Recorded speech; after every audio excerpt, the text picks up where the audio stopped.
अस्सलामुअलैकुम नाजरीन, आप देख रहे हैं उर्दू पॉइंट और प्रोग्राम चिट चैट कॉर्नर में मैं हूं आपकी होस्ट ज़ोफिशा नकवी। प्रोग्राम में सबसे पहले शामिल करते हैं पाकिस्तानी शोबिज़ इंडस्ट्री के हवाले से खबरें। नाज़रीन, मारूफ अदाकार फ़हद मुस्तफ़ा ने शोबिज़ में उरियानी, बेहुदापन और जिनसी मौज़ूआत के ख़िलाफ़ बोल पड़े हैं।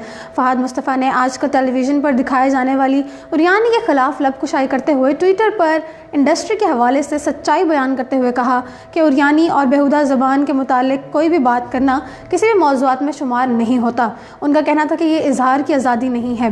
फ़हद मुस्तफ़ा ने यह भी कहा कि फ़नकार ख़ुद को बेवक़्त करके फ़रोख्त कर रहे हैं, जो कि दुरुस्त नहीं है, और वेब सीरीज़ और मुख्तसर फ़िल्मों को थोड़ा सा बावकार बनाना होगा। नाज़रीन, वाज़ेह रहे कि गेम शो की मेज़बानी और ड्रामा इंडस्ट्री से शोहरत पाने वाले अदाकार फ़हद मुस्तफ़ा अपने फ़नी करियर में मेरा साईं, मैं अब्दुल कादिर हूँ, दूसरी बीवी और कंकड़ जैसे कई मशहूर ड्रामों और फिल्मों में अदाकारी के जौहर दिखा चुके हैं। बॉलीवुड की पाकिस्तान की मारूफ अदाकार रीमा खान का कहना है कि एक अदाकारा ने मुझे जहर देने की कोशिश की, लेकिन अल्लाह ने मुझे बचा लिया। उन्होंने कहा कि जिस शख्स को मुझे जहर देने के लिए भेजा गया था उसी ने मुझे बता दिया कि मुझे जहर देने के लिए उस शख्स को 1 लाख रुपए दिए गए थे। फिल्म इंडस्ट्री से मुतालिक बात करते हुए अदाकारा रीमा खान ने कहा कि फ़िल्म इंडस्ट्री में हरासा किया जाता है। उन्होंने मज़ीद कहा कि मुझे कई सियासी जमातों ने शमूलियत के दावतनामे भेजे हैं। ख्याल रहे कि अदाकारा रीमा शादी से कबल पाकिस्तानी फिल्म इंडस्ट्री की मसरूफ़ तरीन अदाकारा थी। रीमा खान ने इंतहाई कम वक्त में 200 से ज़ायद फिल्मों में जलवे दिखाए। रीमा खान ने 2011 में पाकिस्तानी नायाब अमरीकी डॉक्टर तारिक शहाब से शादी की और उनका एक 4 साला बेटा भी है। नाज़रीन, मारूफ गुलकार और अदाकार मोहसिन अब्बास हैदर ने इंस्टाग्राम पर इंतहाई परेशान कुन पैगाम जारी किया है। निजी टीवी चैनल के प्रोग्राम के डीजे मोहसिन अब्बास हैदर शदीद ज़हनी तनाव का शिकार हैं, जिसका इजहार उन्होंने इंस्टाग्राम पर किया है। उन्होंने अपने पैगाम में लिखा कि ज़हनी तनाव बहुत जल्द मुझे कत्ल करने वाला है। उनका कहना था कि मैं सिर्फ उन लोगों का शुक्रिया अदा करना चाहता हूँ जिनकी वजह से मैं इस सूरत हाल का शिकार हूँ। ख्याल रहे कि मोहसिन अब्बास हैदर की हाल ही में अपनी बीवी से तलाक हुई है, जबकि उनकी नन्ही बेटी का इंतकाल भी हुआ है, जिसके बायस वो गुज़श्ता कई माह से ज़हनी तनाव का शिकार हैं। मोहसिन के नए पैगाम के बाद पाकिस्तानियों में तशवीश की लहर दौड़ गई है और लोगों ने उनकी हौसला अफजाई करना शुरू कर दी है। सोशल मीडिया पर लोग मोहसिन अब्बास के पैगाम पर तशवीश का इजहार भी कर रहे हैं और उनके लिए नेक ख्वाहिशात का इजहार भी कर रहे हैं। नाज़रीन, बैनुल-अक़वामी शोहरत याफ्ता नामवर पाकिस्तानी गुलकार राहत फ़तेह अली ख़ान साल 2019 में दुनिया भर में परफॉर्म करेंगे। उन्होंने शेड्यूल का ऐलान कर दिया है। राहत फ़तेह अली ख़ान ने दुनिया के दौरे का ऐलान करते हुए शेड्यूल भी समाजी राब्ते की वेबसाइट पर शेयर किया है, जिसके मुताबिक वो बरतानिया, अमरीका, कनाडा, यूरोप और ऑस्ट्रेलिया समेत 6 बर्र-ए-आज़मों में परफॉर्म करेंगे।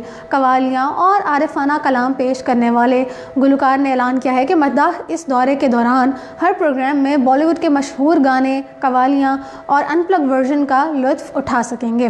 याद रहे कि उस्ताद नुसरत फ़तेह अली ख़ान के भतीजे और शागिर्द राहत फ़तेह अली ख़ान ने अपने चचा के अंदाज़ को अपनाते हुए उनकी कवालियाँ पढ़ीं और दुनिया भर में अपनी सलाहियतों का लोहा बनवाया।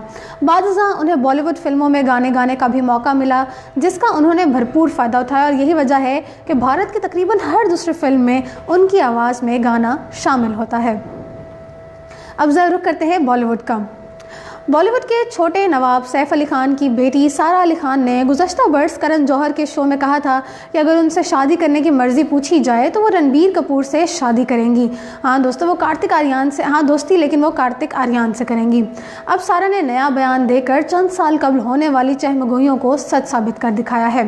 23 साला सारा ने पहली बार एतराफ़ किया कि उन्हें पहली मोहब्बत 18 साल की उम्र के बाद हुई थी। महाराष्ट्र के साबिक वज़ीर आला सुशील कुमार शिंदे के नवासे वीर पहाड़िया से हुई थी और इन दोनों के ताल्लुकात चंद साल तक कायम रहे। वीर पहाड़िया ने ना तो धोखा दिया और ना ही छोड़कर चले गए। अदाकारा ने बताया कि इन दोनों ने मुतअद्दिद मरतबा मुलाकातें की और अलहदगी के बाद ताहाल अदाकारा के ताल्लुकात किसी और लड़के से इस्तवार नहीं हुए। अदाकारा ने वीर पहाड़िया से ताल्लुकात ख़त्म होने की वजह नहीं बताई। नाज़रीन, मारूफ हिंदुस्तानी प्लेबैक गुलकारा रेखा भारद्वाज ने पाकिस्तान आने का ऐलान कर दिया है। गुलकारा रेखा भारद्वाज 22 मार्च को लाहौर में अपनी गुलकारी का मुजाहरा करेंगी। ये दोनों ममालिक के दरमियान मौसीकी के शोबे में एक अहम पेशरफ्त होगी। इससे पहले भी 2 साल कबल रेखा भारद्वाज ने लाहौर में गुलकारी का मुजाहरा किया था।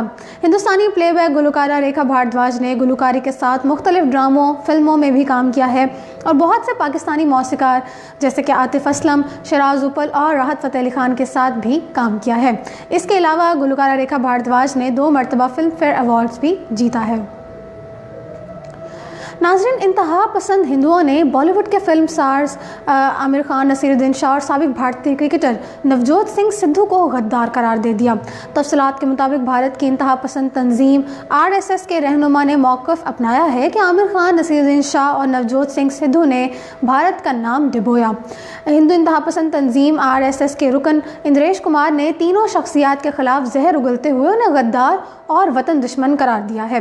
मुतासिब रुकन RSS के इंद्रेश कुमार का कहना है कि आमिर खान, नवजोत सिंह सिद्धू और नसीरुद्दीन शाह ने दुनिया को भारत का दागदार चेहरा क्यों दिखाया। इन तीनों ने दुनिया को ये क्यों बताया कि मुल्क इत्तहा पसंदी की दलदल में धंसता जा रहा है और यहाँ बसने वाले अक़लियती बरादरान खुद को गैर महफूज समझते हैं और मुसलमानों के लिए ज़मीन तंग की जा रही है। वाज़ेह है कि नवजोत सिंह सिद्धू ने वज़ीर आज़म इमरान खान की तक़रीब हलफ बर्दारी में शिरकत की थी, जिस पर उन्हें सख्त तनकीद का निशाना बनाया गया था। तब भी भारतीय इंतहा पसंद जमातों ने नवजोत सिंह सिद्धू को तक़रीब हलफ बर्दारी में पाकिस्तान के army chief general Qamar Javed Bajwa से बगलगीर होने पर गद्दार करार दिया था और उनके सर की कीमत भी मुकर्रर की थी। जबकि भारतीय फिल्म स्टार आमिर खान ने भी भारत के गैर महफूज होने पर बयानात दिए, जिस पर उन्हें भी इंतहा पसंद जमातों की जानिब से सख्त तनकीद का सामना करना पड़ा। लेकिन इस सब के बावजूद आमिर खान ने अपने बयान पर कायम रहे और कहा कि मैं भारत छोड़ने का इरादा नहीं रखता। मैं तनकीद करने वालों को बताना चाहता हूँ कि मुझे अपने भारतीय होने पर फ़ख्र है। नाज़रीन, social media star Priya Prakash को जिस वजह से शोहरत मिली थी, अब वो उसी शोहरत से उतारने लगी हैं। भारतीय मीडिया रिपोर्ट्स के मुताबिक प्रिया प्रकाश ने एक इंटरव्यू में बताया कि इस मिलने वाली शोहरत से बहुत खुश हूँ और इन लम्हात से लुत्फ़अंदोज़ रही हूँ, लेकिन मैंने ये कभी नहीं सोचा था कि मेरा सिर्फ एक आंख मारना मुझे इस मुकाम तक पहुँचा देगा। उनका कहना था कि मुझे बिल्कुल भी अंदाज़ा नहीं कि वीडियो किस तरह से वायरल हुई। सोशल मीडिया स्टार ने कहा कि फ़िल्म में इस सीन की पहली बार अक्सबंदी की गई, जिसके बाद हिदायतकार की जानिब से मज़ीद हसीन तासुरात देने का कहा गया और मैंने भी भरपूर तरीके से तासुरात देने की कोशिश की।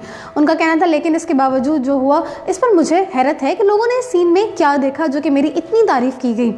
प्रिया प्रकाश ने कहा कि कहीं भी जाती हूँ तो लोग मुझे बस आंख मारने वाला सीन करने का मुतालबा करते हैं।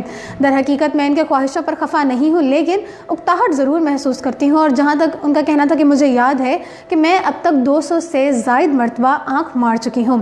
वाज़ेह है कि अपनी पुरकशिश आँखों और अदाओं से रातों रात सोशल मीडिया पर स्टार बनने वाली मलयालम फिल्म इंडस्ट्री की खूबसूरत अदाकारा प्रिया प्रकाश वारियर ने अपनी दिलफरेब अदाओं पर मबनी वीडियो के ज़रिए सोशल मीडिया पर कई लोगों को अपने शहर में जकड़ लिया था और इस चंद मिनट के वीडियो को खूब पसंद किया गया था और लाखों बार इस वीडियो को देखा गया था।